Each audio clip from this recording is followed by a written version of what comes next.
नमस्कार, आप देख रहे हैं श्रेष्ठ भारत और मैं हूं आपके साथ गुलविश। आंखें हमारी जिंदगी की सबसे बड़ी नेमत या वरदानों में से एक हैं। आंखों के बिना जिंदगी सोच पाना भी मुश्किल है, इसलिए इनका ध्यान रखना एक बड़ी जिम्मेदारी है। आज बात होगी आपकी आंखों के बारे में और कैसे बरसाती मौसम में आप इसे बचाकर रख सकते हैं। इस मौसम में कई तरह के इन्फेक्शंस हो जाते हैं, इसलिए आंखों की साफ सफाई का ध्यान भी रखना बेहद ज़रूरी है। इस आई इन्फेक्शन को कंजंक्टिवाइटिस भी कहा जाता है या फिर पिंक आई भी कहा जाता है।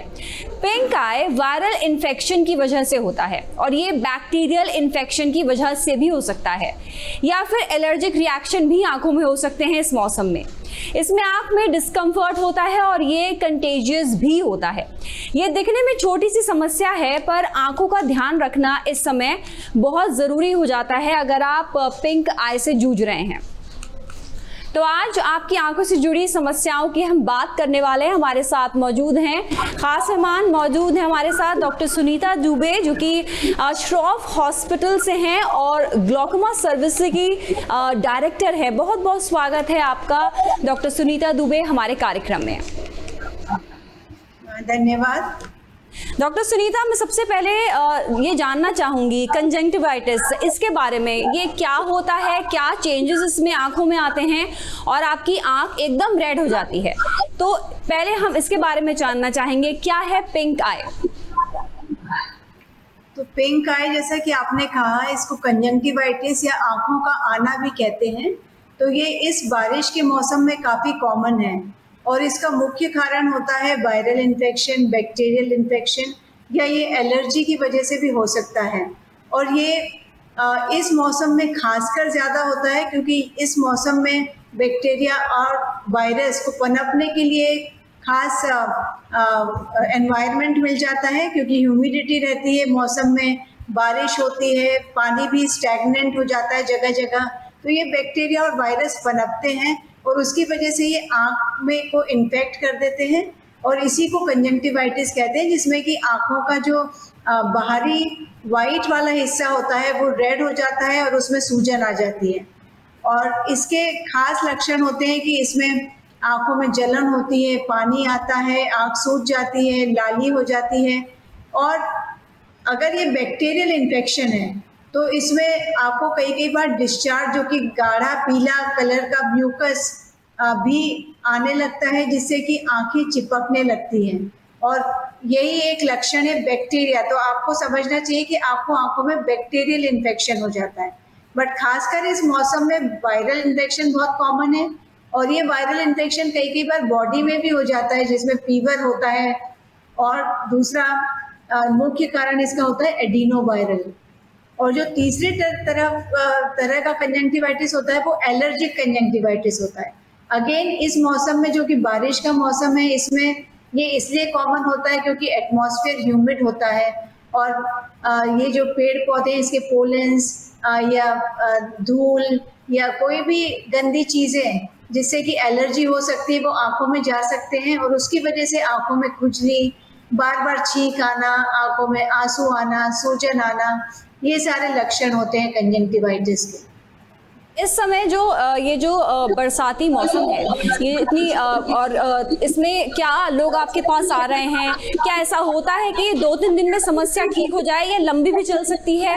क्या कुछ, क्योंकि 2-3 दिन में तो वायरल इन्फेक्शन जाता है, लेकिन कई बार ये लंबा भी खिंच सकता है। हाँ, आपने बिल्कुल सही कहा।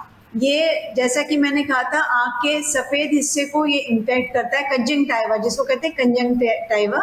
तो कंजंक्टाइवा को अगर ये अफेक्ट करता है तो ये 3-4 दिन में या 2-3 दिन में ठीक हो सकता है। पर कई बार जैसे एडिनोवायरल इन्फेक्शन है, वो कॉर्निया, जो कि हमारा ट्रांसपेरेंट हिस्सा होता है आगे की तरफ, उसको भी अफेक्ट कर देते हैं। तो अगर कॉर्निया भी अफेक्ट हो जाती है तो ये लंबा खिंच जाता है, क्योंकि कॉर्निया अगर अफेक्ट हो गई तो उसको एंटीबायोटिक के द्वारा ठीक करने में काफ़ी टाइम लग जाता है। कई बार 7-8 दिन या 10-12 दिन भी लग सकते हैं। तो हमें ये इसका जल्दी से जल्दी डॉक्टर को दिखाना चाहिए ताकि डॉक्टर देख सके कि ये इन्फेक्शन सिर्फ कंजंक्टाइवा तक ही सीमित है और ये कॉर्निया तक नहीं पहुंचा है। और अगर कॉर्निया तक पहुंचा है तो इसका फिर इलाज अलग तरह से किया जाता है। क्या ऐसा होता है कि लोग एहतियात ना बरतें और सोचें कि शायद अपने आप ठीक हो जाएगा, आराम करने से ठीक हो जाएगा, और बात कॉर्निया तक पहुंच जाती है? क्या ऐसा केसेस भी आपके पास आते हैं डॉक्टर सुनीता?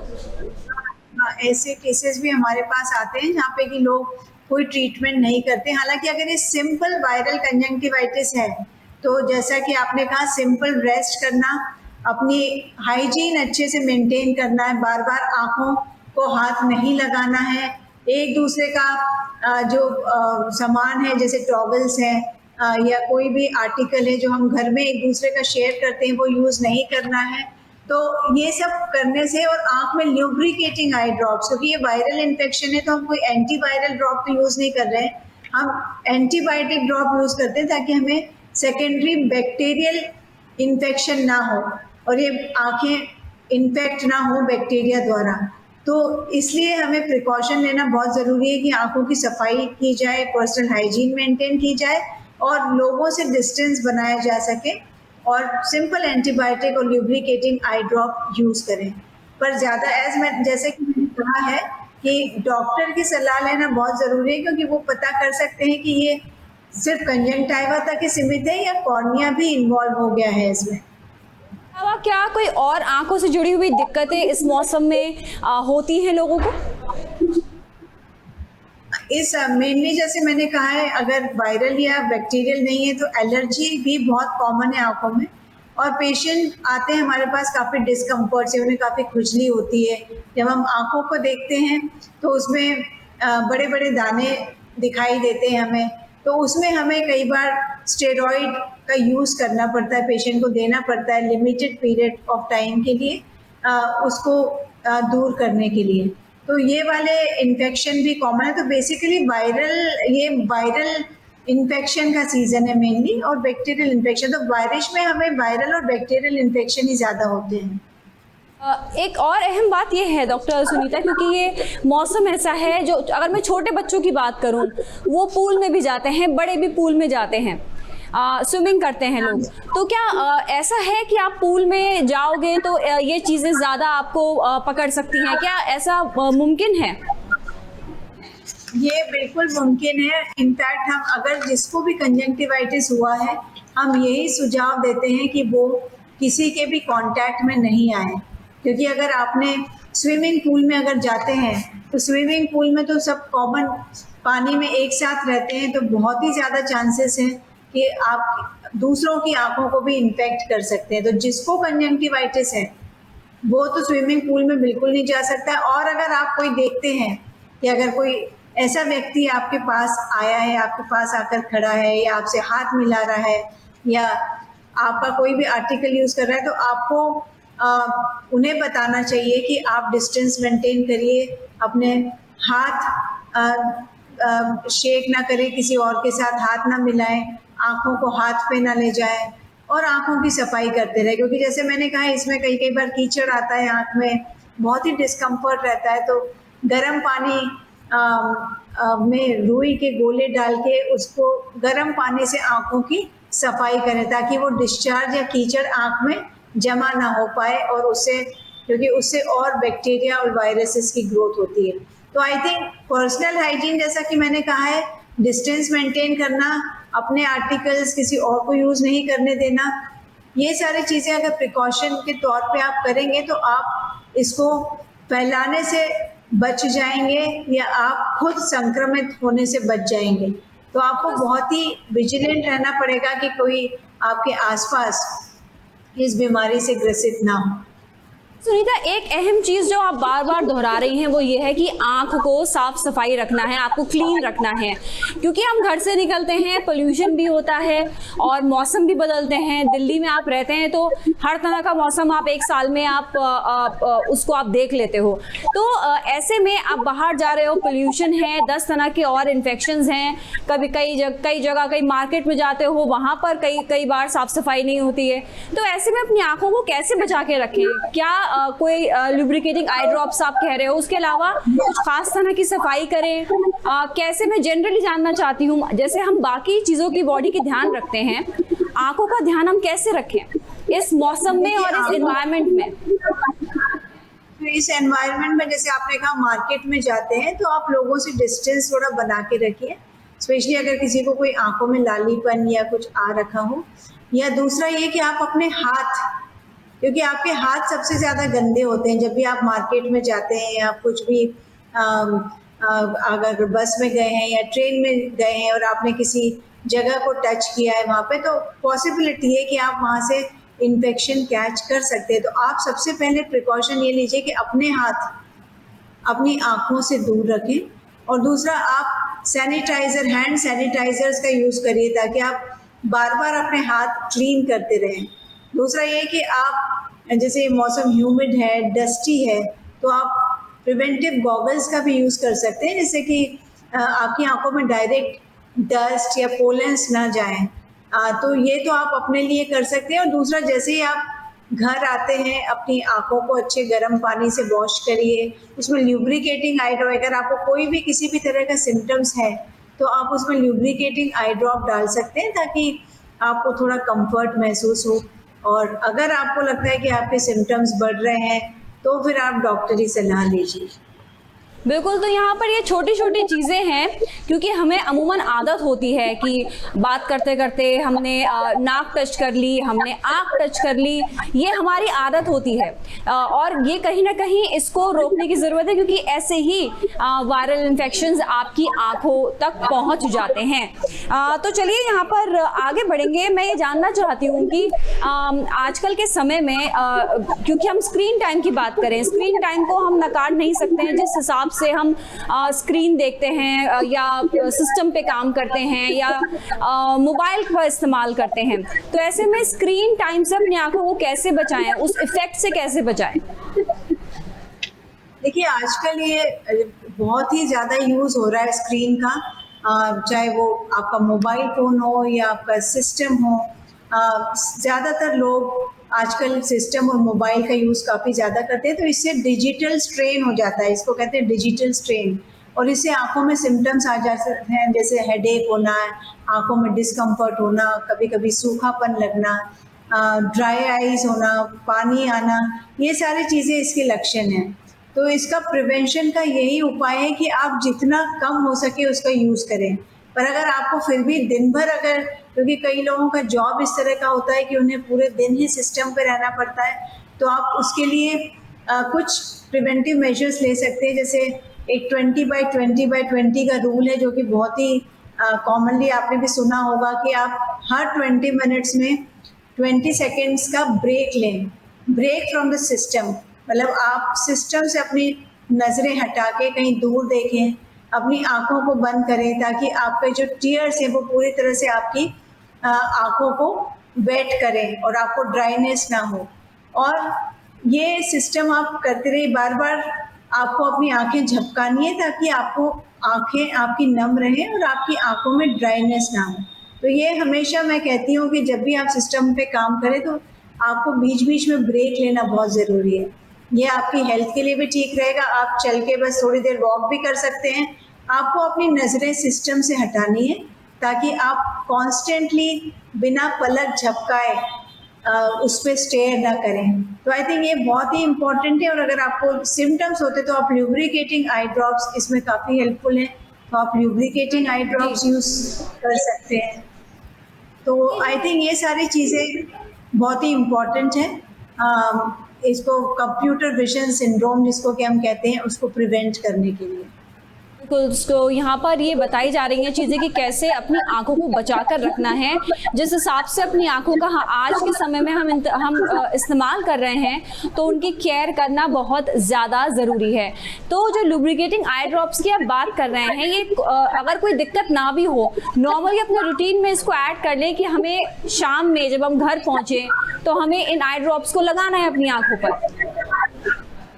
देखिए, ऐसा ज़रूरी नहीं है। अगर किसी को कोई सिम्टम्स नहीं है तो आपको ज़रूरी नहीं है कि आप लुब्रिकेटिंग आई ड्रॉप यूज़ करें, क्योंकि lubricating eye drops basically are artificial tears. तो अगर किसी की आंखों में ऑलरेडी अच्छे टीयर्स बन रहे हैं और उन्हें किसी भी तरह का कोई डिस्कम्फर्ट नहीं है, अगर ड्राइनेस नहीं है, तो आप क्योंकि आपकी जो टीयर्स हैं, नेचुरल टीयर्स जो कि आंखों में बनते हैं, वो आपकी आंखों को ल्यूब्रिकेटेड रखते हैं। पर अगर आपकी टीयर्स की कमी हो गई किसी भी रीज़न से, या तो आपको हार्मोनल रीज़न से भी हो सकती है, या कोई आपकी आंखों की बीमारी की वजह से हो सकती है, या ज़्यादा सिस्टम पे काम करने से हो सकती है, तो आप आर्टिफिशियल टीयर्स या ल्यूब्रिकेटिंग आई ड्रॉप्स का यूज़ कर सकते हैं। से टेयर्स की कमी कैसे हो सकती है बॉडी में, डॉक्टर सुनीता?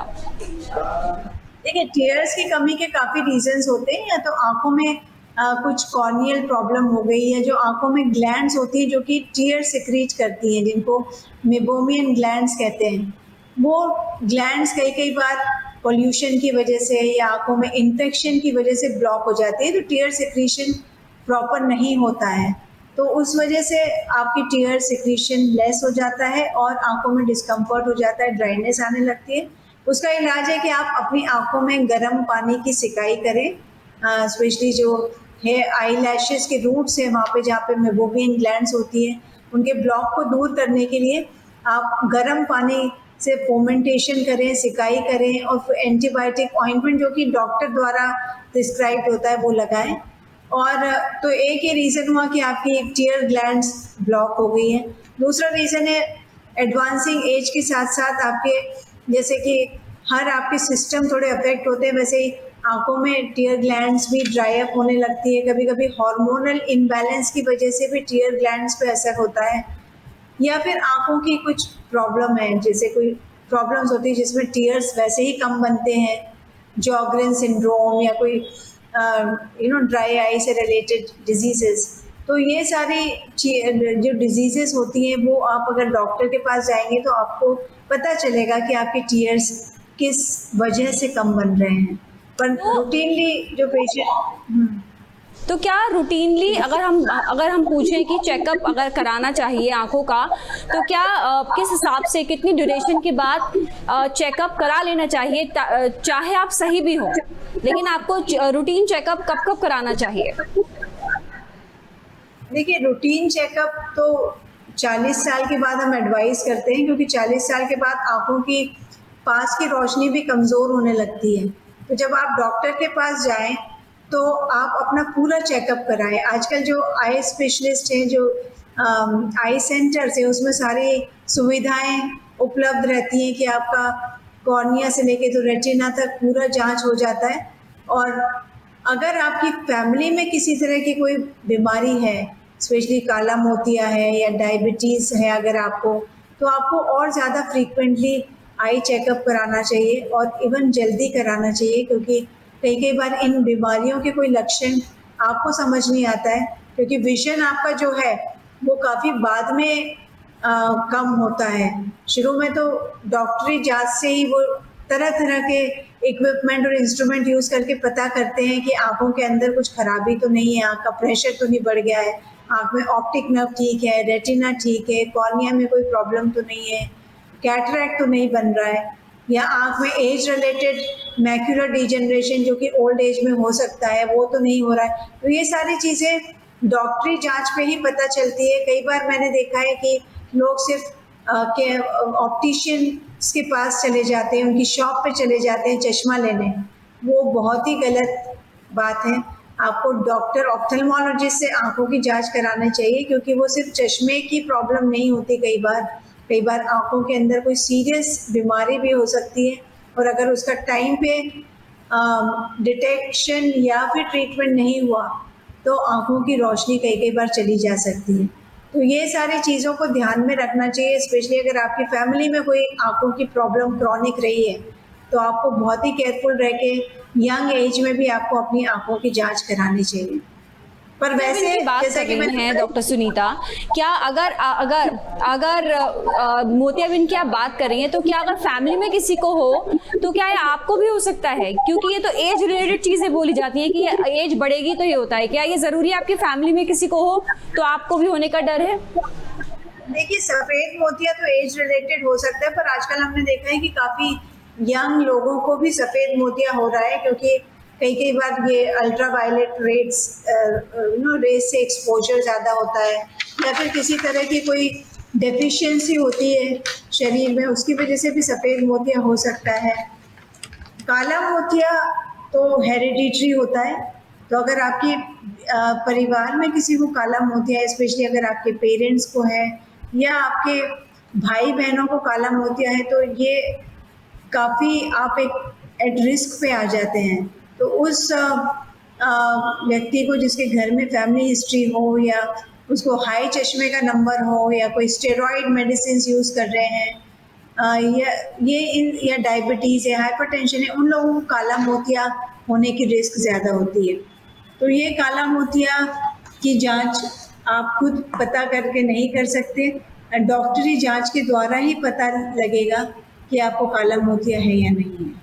बिल्कुल। तो डॉक्टर सुनीता, कार्यक्रम को समाप्त करने का समय आ गया है, तो मैं लास्ट में आपसे पूछना चाहूंगी कुछ टिप्स जो आप देना चाहेंगे हमारे दर्शकों को कि अपनी आंखों का ध्यान वो कैसे रखें, किन चीज़ों को अपनी लाइफ में इनकलकेट करें। देखिए, आंखों का ध्यान रखना बहुत ही ज़रूरी है, क्योंकि अगर आंखें हैं तो ही आप ब्यूटीफुल वर्ल्ड को देख सकते हैं। सबसे पहले तो ये कि मैंने कहा कि आंखों की आप हाइजीन मेंटेन करिए, अच्छा खाना खाइए, मल्टीविटामिन्स से भी फ़र्क पड़ता है, green leafy vegetables, curd, milk, या अगर आपको नॉन वेजिटेरियन खाते हैं तो उससे भी आँखों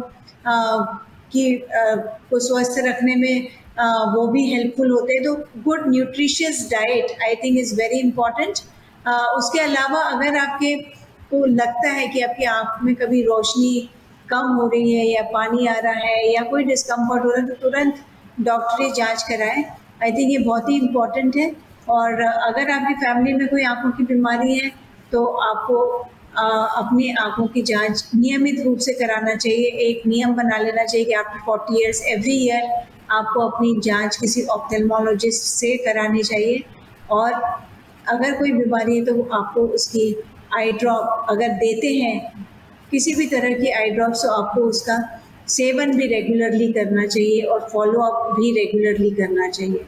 तो good diet, good nutrition, regular eye checkup, I think ये सारी चीज़ें अगर आप समझ पाएँ कि इनसे आपकी आँखों की रोशनी बरकरार रह सकती है, तो ये सब चीज़ें आपको करनी चाहिए। शुक्रिया डॉक्टर सुनीता दुबे, आप हमारे साथ जुड़ी। डॉक्टर सुनीता दुबे जिन्होंने बताया कि कैसे आंखों का ध्यान रखना बहुत ज़्यादा ज़रूरी होता है और चेकअप भी करना ज़रूरी है, और इस मौसम में भी आपको अपनी आंखों को बचा के रखना ज़रूरी है। तो हमारी इस पेशकश में अभी के लिए बस इतना ही। श्रेष्ठ भारत पर खबरों से जुड़े रहने के लिए चैनल को सब्सक्राइब और लाइक करें, बेल आइकन दबाएं और देखते रहें श्रेष्ठ भारत।